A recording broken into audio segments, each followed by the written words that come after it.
Ja, hallo Leute und herzlich willkommen zu einem neuen Video auf unserem Kanal. Mein Name ist Christian, Melanie ist gerade hinter der Kamera, ist natürlich auch wieder mit am Start. Und ihr seht es an mir jetzt, ich bin hier schon wieder feuerrot und durchnässt. Klamotten sind durchnässt, alles Mögliche, denn wir sind jetzt hier diesen Berg runtergestürzt.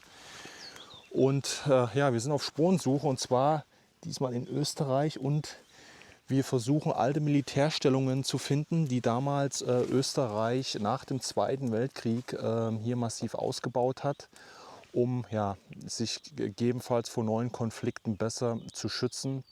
Und die haben ja alles Mögliche an Militärgerät damals aus allen Herren Ländern aufgekauft und auch diverse Bunker gebaut. Wir hatten jetzt einige Spuren gefunden zu ein paar sehr interessanten Bunkern. Und was das alles im Einzelnen ist, das seht ihr in diesem Video, also bleibt dran.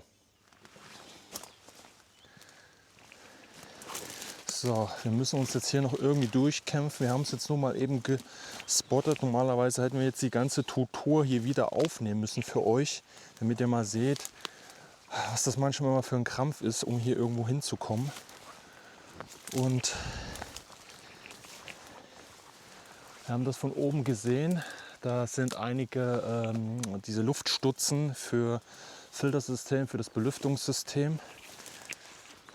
Und wir haben jetzt hier einen kompletten Zaun, der niedergetrampelt ist. Und hinter diesem Zaun ist ein Bunker. Und zwar hat man hier eine Kanone verbunkert. Eine relativ große, eine 155 mm Kanone. Sowas wie diesen Long Tom wahrscheinlich. Ich bin mir aber nicht ganz genau sicher, was es für ein Kanonentyp gewesen ist. Wie gesagt, die Österreicher haben von den Russen, die haben von den Amerikanern und auch von anderen Staaten Kriegsgerät gekauft und haben das dann halt hier zum Beispiel wie in solchen Anlagen verbunkert. Hier stehen jetzt mehrere von diesen Objekten und jetzt müssen wir uns hier irgendwie noch reinschlagen.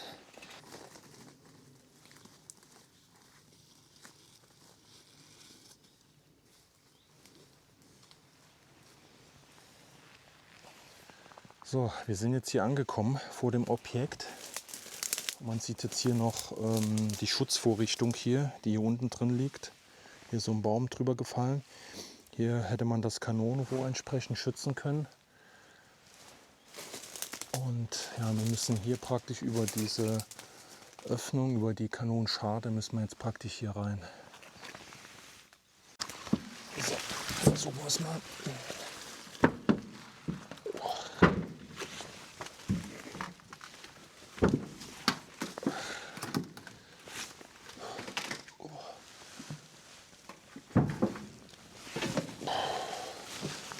Okay.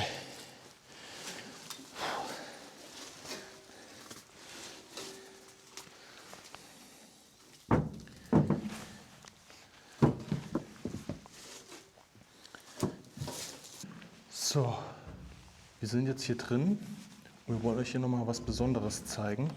Und zwar können wir das hier noch bewegen, haben wir festgestellt.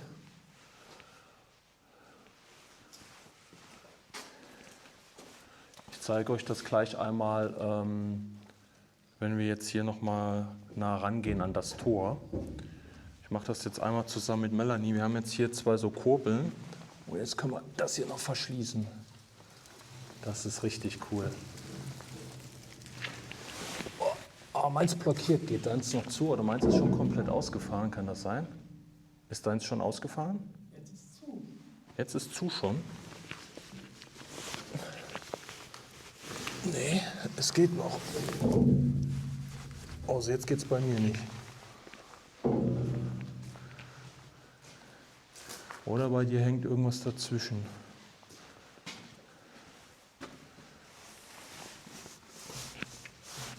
Ja. Bei dir hängt irgendwas, glaube ich, auch dazwischen, ne? Oder es geht nicht mehr. Ja. Ja, also ein kleiner Spalt ist noch offen. Es ist wahrscheinlich alles viel zu dunkel für euch. Oh.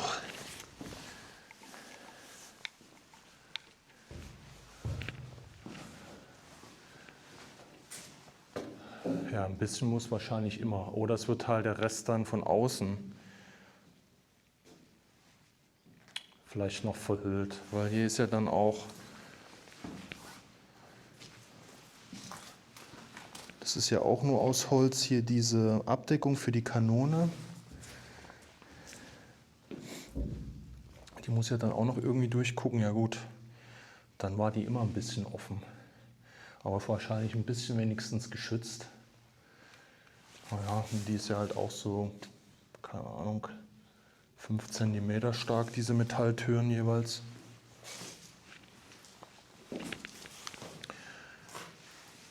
Wahnsinn. Ja, aber dass man das noch echt bewegen kann, das ist schon...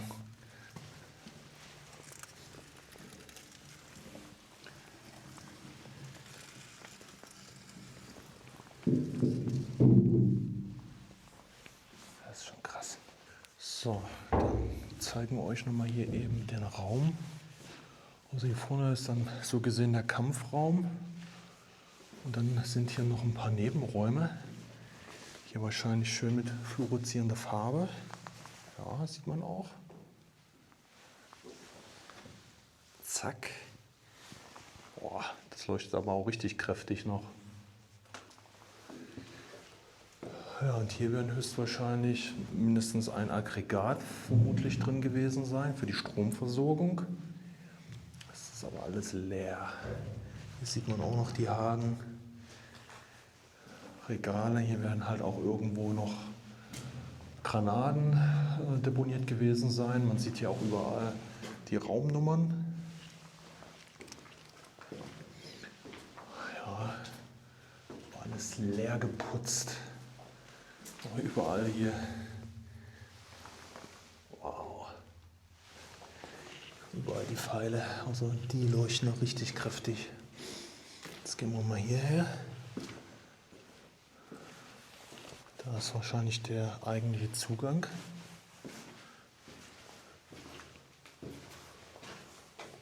Da ist auch nichts.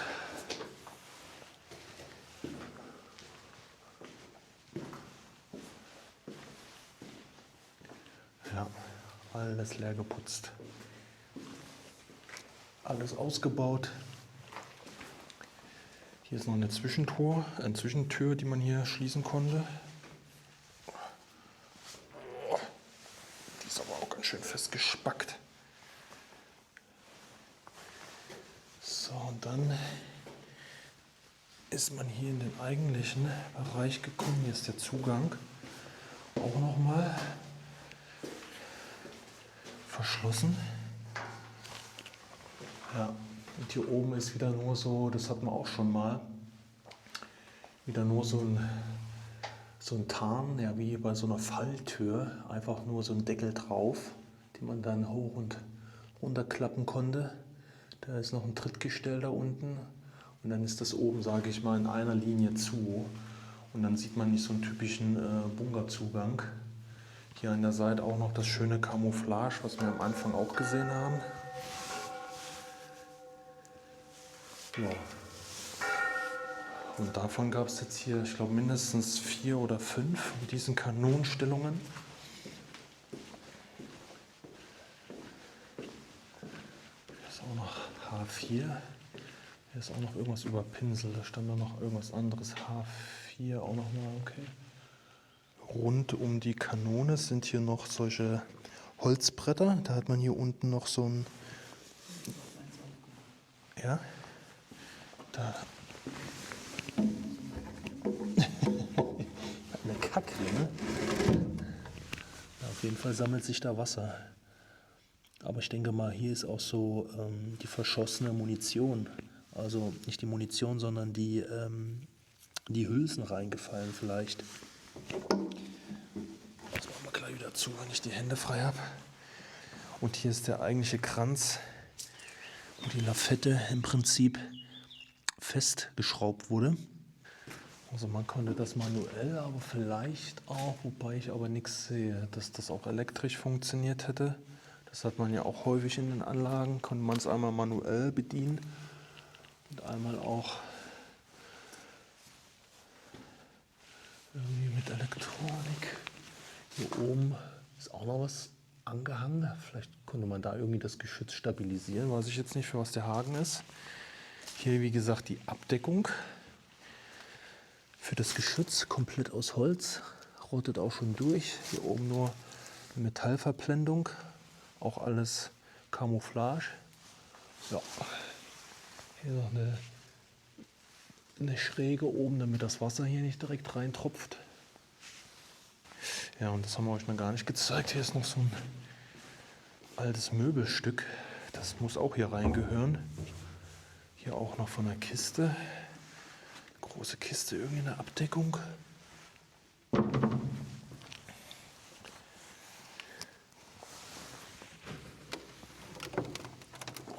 Das ist schon ein bisschen aufgegangen hier. Ja. Wahrscheinlich Werkzeug oder so drin gewesen, kann ich mir gut vorstellen, um hier ein bisschen was an der Kanone zu insten. Aber vielleicht auch was anderes. So, wir haben uns rausgekrebst aus dem Bunker. Das war auch eine Tortur. Und Gott sei Dank lässt sich das jetzt hier ein bisschen besser laufen. Wir müssen nämlich jetzt Mella folgen. Wir haben da hinten in diesem Hügel schon ein paar große, ich sage immer Pilztöpfe. Keine Ahnung, gibt es ja einen Begriff dafür. Diese Abdeckung für Rauchentwicklung und Belüftung und so weiter. Lüftungsstutzen verstecken. Aber ich sage halt immer die Pilzköpfe. So, und deshalb werden wir uns jetzt in diese Richtung bewegen und gucken, was da noch ist. Wir haben uns in dem Bereich auch auf jeden Fall was markiert gehabt. So, wir sind angekommen. Ich glaube, da unten sehe ich auch schon den eigentlichen Zugang drin. Mal gucken, ob das überhaupt was wird. Und hier oben sind diese kleinen Pilzköpfe. Da. Damit man das dann auch nicht so erkennt, es hier wirklich durch das Aggregat und so weiter Abgase gibt, dass man das hier besser verteilen konnte.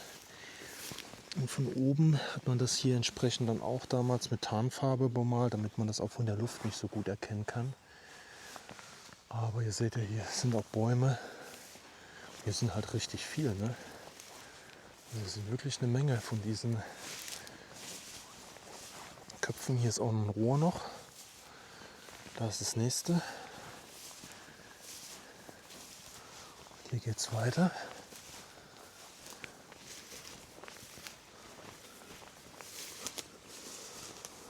Ich glaube, hier unten müsste jetzt auch die große Scharte kommen irgendwo.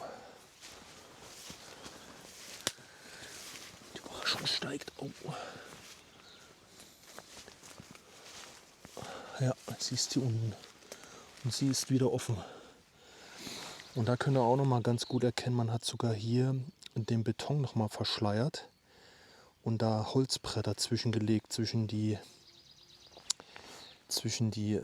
Eisenträger da. Auch interessant. Und ich glaube, das konnte man auch noch irgendwie runterklappen, weil man konnte das zumindest da verstellen, hier diese Verblendung hier oben. Ja, schauen wir mal, wie es da jetzt aussieht, ob wir noch ein bisschen was anderes entdecken können. Oh. Gefährlich. So, ich habe jetzt einen Arbeitsauftrag bekommen. Ich soll euch jetzt zeigen, wie Chris die Tür zumacht.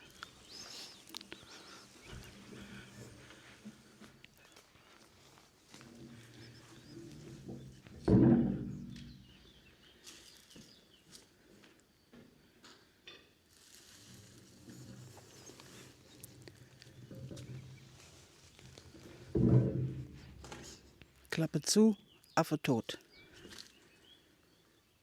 Spitzenmäßig. So, Mella hat das gerade noch mal aufgenommen hier. Und ja, ich wollte euch das jetzt hier noch mal eben von drin zeigen. Also der gleiche Aufbau. Die sind jetzt auch ein bisschen weiter auseinandergegangen. Also die sind wirklich hier komplett eingerastet. Das war bei dem anderen nicht so. Das ist hier ein bisschen besser, noch in Schuss. Meine Güte. Noch etwas besser in Schuss. Ja, aber es sind hier genau die gleichen Sachen noch drin, was man jetzt an Inventar hier noch sieht. Wieder dieser Schrank, also genau das gleiche Format. Deshalb wird er hier mit zu dem Inventar. Hier ist irgendwie ein Tier reingekommen.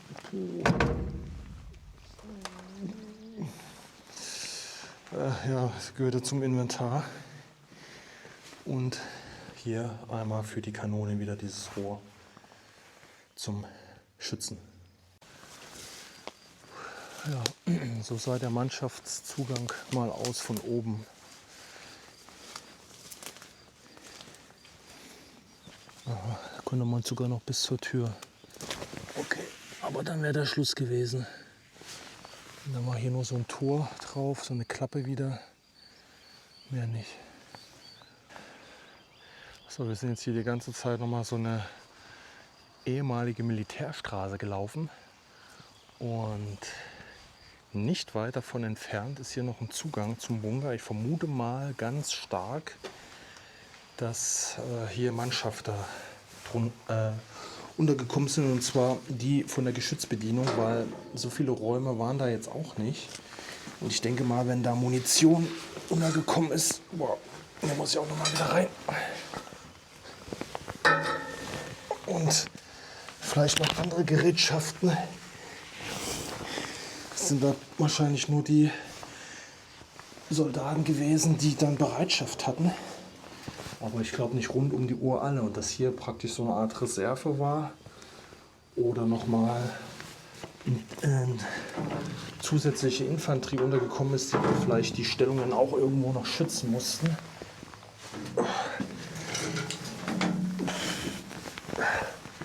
Junge.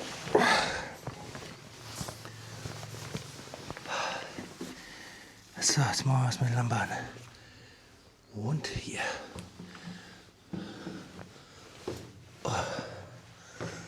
Okay, hier geht's erstmal runter. Hier ist schon ein Notausstieg. Aber da oben ist eine Plombe. Ist dicht. Okay. Hier auch wieder überall die Pfeile. Das ist mal ganz gut.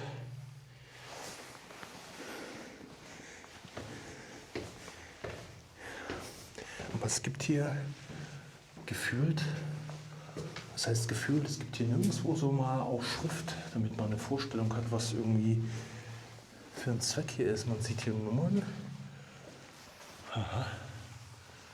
Hier. Und jetzt haben wir hier viele so standardisierte Räume.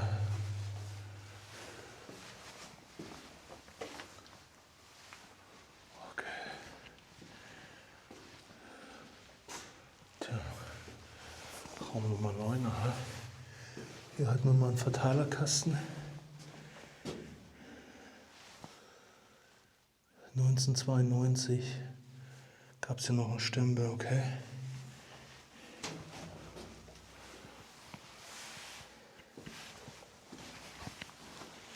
Aha, kann man auch gleich rumgehen, auch nicht schlecht.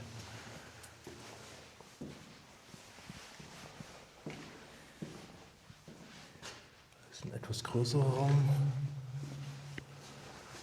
Ja gut, man sieht halt überall Haken und so weiter. Hier werden auch Regale dran gewesen sein.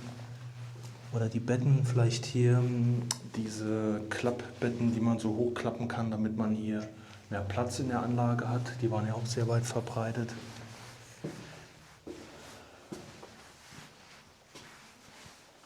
Oh, und hier ist noch ein Notausstieg.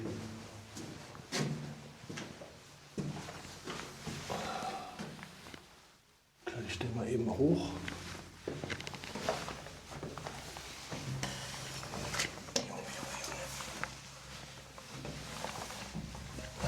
Ich glaube nicht, dass das offen ist.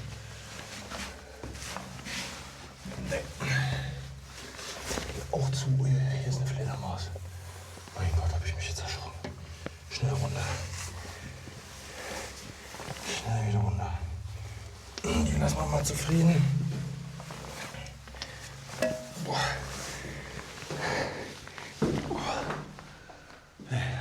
zu, alles raus, nichts zu sehen. Aber trotzdem interessant vielleicht, das mal zu erfahren, wie da so der Zusammenschluss war. Aber da müsste ich auch noch mal gucken. Ich bin auch nicht so mega fit in den Österreicher Anlagen. Okay, ich gehe erstmal wieder raus. Schaut mal hier, Leute, wir haben noch was entdeckt.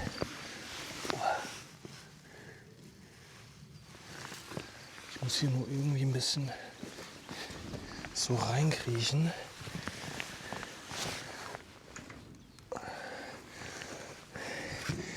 Dass sie nicht weiter hoch geht. Oh.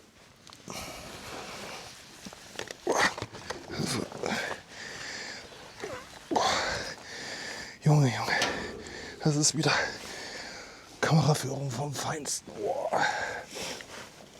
So kommen mal meine müden Knochen. Oh. Mal wieder ein bisschen in Bewegung. So. Hi, die Witzka. Oh. Es ist irgendwie so warm auch, obwohl laut Temperaturanzeige Handy Wetter-App nur 16 Grad sind, das glaube ich nicht. Schaut euch das mal an hier. Haben wir tatsächlich noch einen Zugang gefunden. Oh, wieder schönes Camouflage. Oh, hier ist auch schön kühl. Oh, ich glaube schon, ich weiß, wo wir hier hinkommen.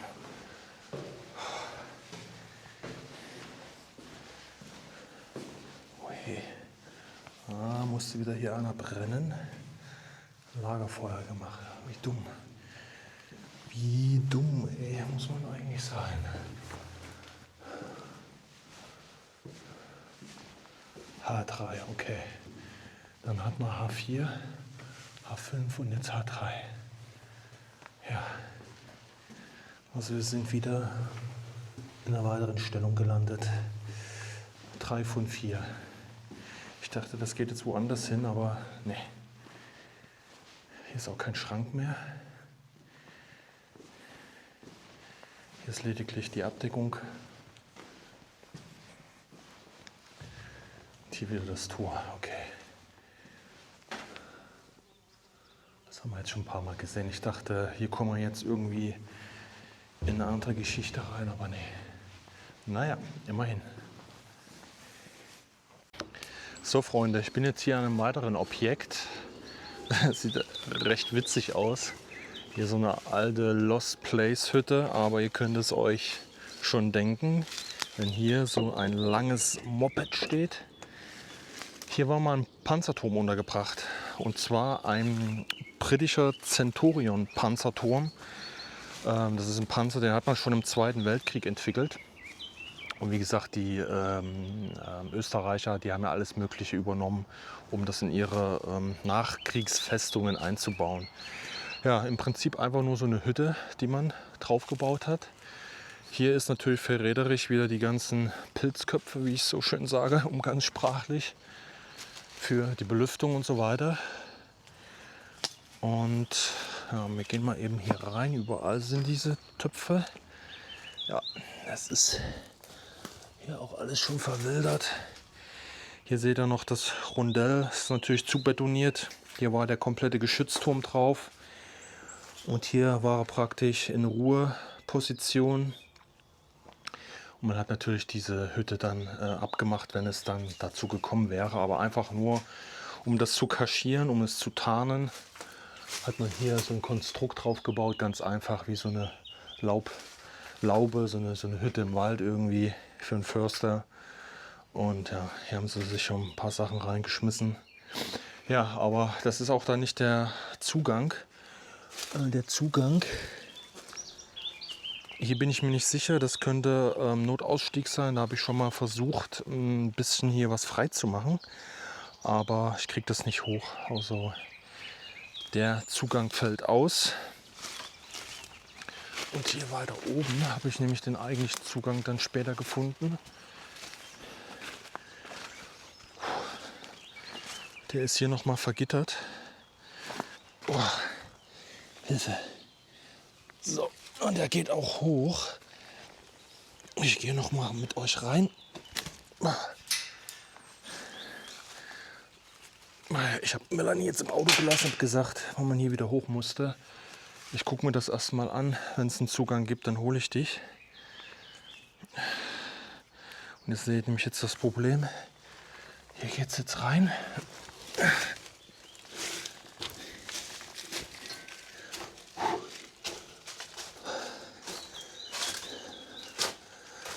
Alles schon verrostet.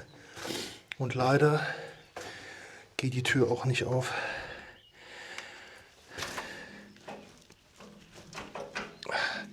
Das ist wirklich zugeschlossen. Das ist hier auch irgendwie alles verbogen. Vielleicht haben sie die auch irgendwie ein bisschen kaputt gemacht. Ja, und deshalb kommen wir jetzt hier nicht rein. Ihr seht hier nur ein bisschen hier oben einen Hauptschalter. Wahrscheinlich für die Stromversorgung komplett, damit hier alles angeht. Und dann sind da noch verschiedene Kabelkanäle, die da weggehen. Mehr sieht man jetzt leider nicht. Naja, ich habe auf jeden Fall noch ein paar andere Standorte, wo solche Türme gestanden haben. Wünscht uns Glück, dass wir zumindest einen noch sehen, wo wir mal mit euch rein können, der offen ist. Aber hier hat man jetzt kein Glück. Ich hatte vorhin jetzt auch noch einen anderen gesucht, aber den habe ich gar nicht mehr gefunden. Also da war irgendwie was mit der Koordinate auch nicht mehr ganz passend. So, und es ist verschissen schwül, wenn man das so sagen darf. Es ist richtig schwül. Over und out. Bis später. So Leute, ich habe jetzt noch einen weiteren gefunden, aber boah, ich bin jetzt schon wirklich so kurz vorm Aufgeben hier. Überhaupt noch in eins von diesen Dingern hier reinzukommen, außer wenn es halt offen ist. Ich habe jetzt hier noch einen gefunden. Da vorne ist wieder dieses obligatorische Häuschen, die Pilze und so weiter. Mal gucken, wie es hier aussieht. Okay.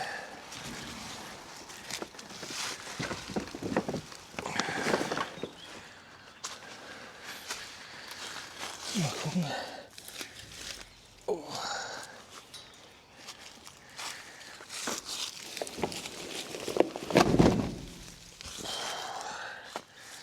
Ach du Scheiße, habt ihr schon mal so eine Riesenspinne gesehen hier? Oh. Junge, Junge, Junge. Ja, so. Aufpassen, hier ist alles morsch. Oh Gott, hier ist das dunkel. Taschenlampe. Komm schon.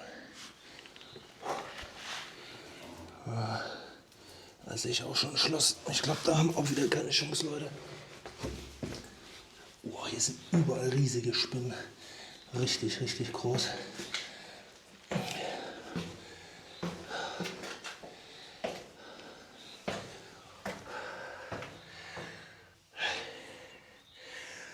Keine Chance. Keine Chance, Leute. Alles dicht. Schon vor Jahren verriegelt. Aber jetzt hat mal jemand versucht, glaube ich, hier das Schloss zu knacken. Jo. Ist aber gescheitert. Oh.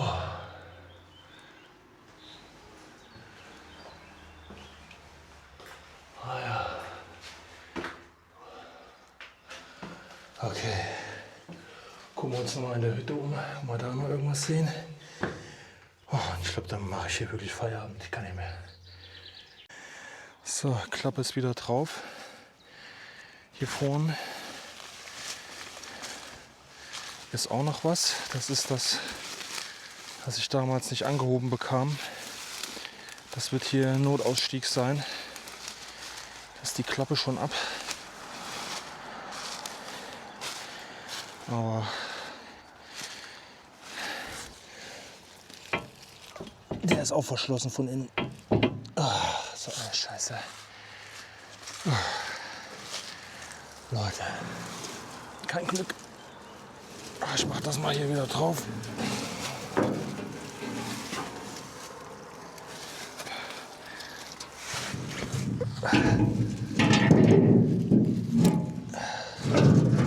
Boah, das war so schwer.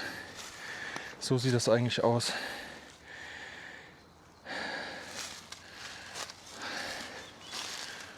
Gehen wir noch mal eben zum Häuschen, aber das sieht sogar noch intakter aus wie das letzte. Aber hier wird mir so gesehen auch eh nicht reinkommen.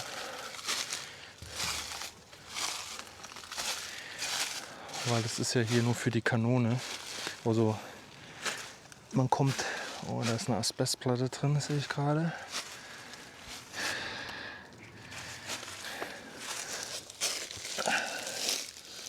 So, weil der Sockel ist eh zu betoniert. Hier gab es ja dann so gesehen keinen Eingang. Nur im Zuge mit dem Turm, wenn er da richtig drauf wäre. Ja, deshalb brauchen wir nicht reinkriechen. Ja, Leute, tut mir leid, dass ich euch jetzt nicht nochmal so eine Anlage von innen zeigen konnte. Hätte ich jetzt gerne gemacht. Gut, ich kenne noch ein paar Punkte, aber wir sind jetzt insgesamt 4 Stück angefahren.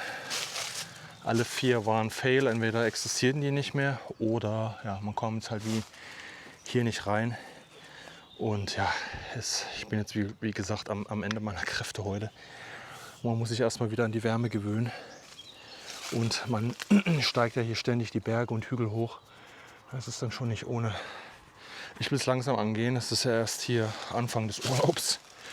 Okidoki, Leute. Dann würde ich sagen, schaltet das nächste Video ein, was euch hier vorgeschlagen wird. Lasst mir was in den Kommentaren da. Uns besser gesagt. Und ja, ob ihr hier auch schon mal gewesen seid, ob ihr ähnliche Anlagen besucht habt und so weiter und so fort. Das interessiert mich immer. Und wer irgendwelche Tipps hat oder ähnliches und die gerne weitergeben möchte, dann gerne auch eine E-Mail schreiben. Kein Problem, würde ich mich freuen. Und dann könnte man sich dann halt entsprechend noch mehr anschauen. So Leute, ich bin raus. Ich werde jetzt erstmal ein Bierchen trinken und die Beine hochlegen. Das muss auch mal sein. Und wir sehen uns im nächsten Video. Macht's gut. Ciao.